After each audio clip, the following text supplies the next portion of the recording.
This video has been a while coming. I just, took a while to think about what was really the root cause of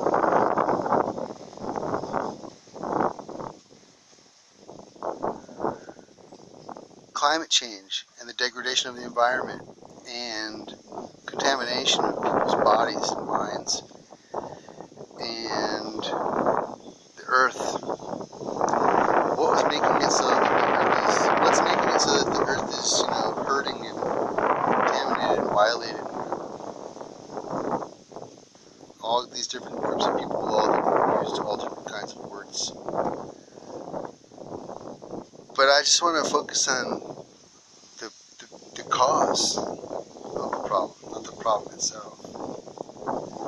One of the main causes has been developing now for centuries, and we just, as a society, we're like not aware of it. We're in denial. We just don't accept it or admit it or whatever. We're so busy with all these other things. Who wants to concentrate or focus on pooping and our human vanity, our own personal vanity, as the root cause of the destruction and degradation of the world around us? Who was it who thought of all the piping systems for all the poop to flow through to a central place where it all contaminates just one spot, so that one spot's just really contaminated? Who was it who thought about using the water supply and cutting down trees to make toilet paper? What were we doing before that? That's one aspect of the human vanity factor that's destroying the earth. But I put that aside for a second, all scatology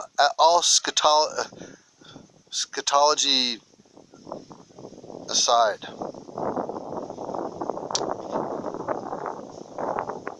Human vanity takes on many forms, and hand in hand, over the centuries, human vanity formed a relationship with companies and corporations. Human vanity has been the driving factor.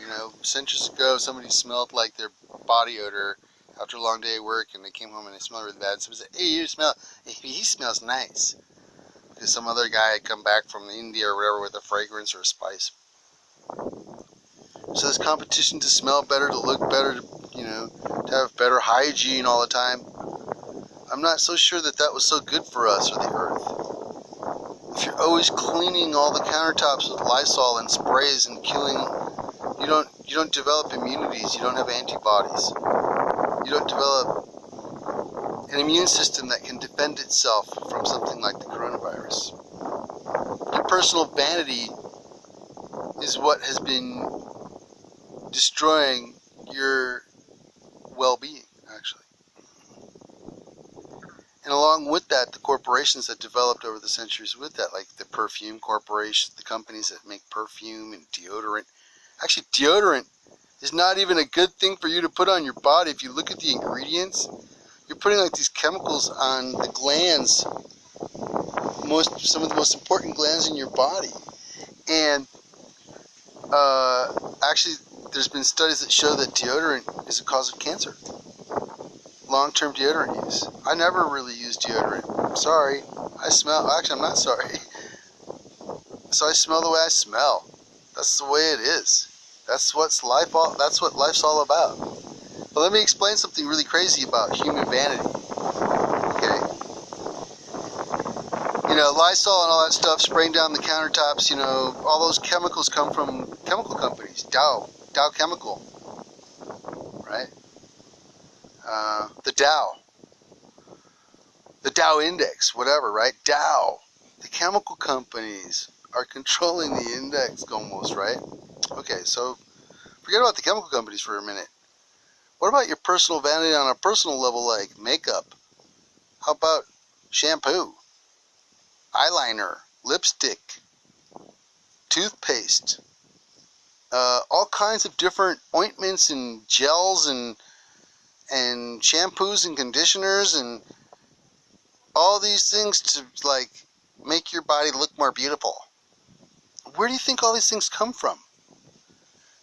If the world is finite and there's only so many things in the world, it cannot possibly be that there are going to forever be millions and millions of bottles of L'Oreal shampoo and conditioner all the time, and mascara and all this stuff. It's just not possible. It's not sustainable. By the way, I mentioned L'Oreal because L'Oreal, through its products, basically controls the outside of your body, okay, through all of its beauty products. Human vanity. But who controls L'Oreal? Nobody ever really thinks about these things. Do you really know? I'll tell you who controls 30% of L'Oreal. Nestlé. Nestlé controls 30% of L'Oreal. So basically Nestlé controls 30% of all the products that go on the outside of a person's body through L'Oreal. But what's Nestlé? Nestlé is like baby formula, chocolate, ice cream, coffee, Nescafe, right? All these other products, water, controlling water, okay, and a whole bunch of products in other countries, because Nestlé's gone to a whole bunch of countries and bought different companies in each country. Like in Mexico, it bought the chocolate brands called Carlos Quintos and Lorene since years ago, since like 1997. Most people never even realized.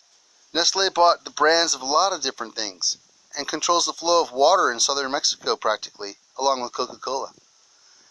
So, but my point is, getting back to human vanity, is that the corporations realized that human vanity had been developed, and they were going to develop it even more through marketing, through advertising, and actually cajole and actually goad people into going and buying products that they really don't need. That just, if you're going out and working all day long, you don't really need to spend all your money on all this crap all the time. It just doesn't make sense.